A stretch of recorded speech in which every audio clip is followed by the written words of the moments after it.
கிருஷ்ணகிரி மாவட்டம் கெலமங்கலம் அடுத்த நாகமங்கலத்தில் டாடா குழுமத்திற்கு சொந்தமான செல்போன் உதிரி பாகங்கள் தயாரிக்கும் தொழிற்சாலை இயங்கிட்டு வருது.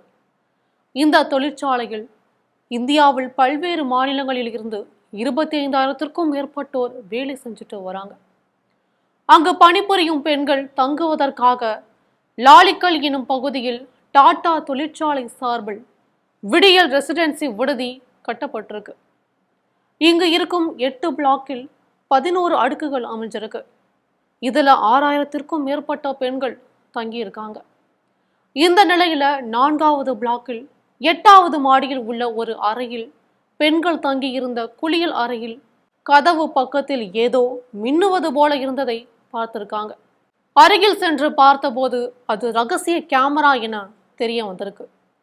அதிர்ச்சி அடைந்த அந்த பெண் தன்னுடைய தோழிகளை கூட்டிட்டு போய் காமிச்சிருக்காங்க. இது மாதிரி வேற எங்கெல்லாம் இந்த ரகசிய கேமரா இருக்குன்னு தேட ஆரம்பிச்சிருக்காங்க.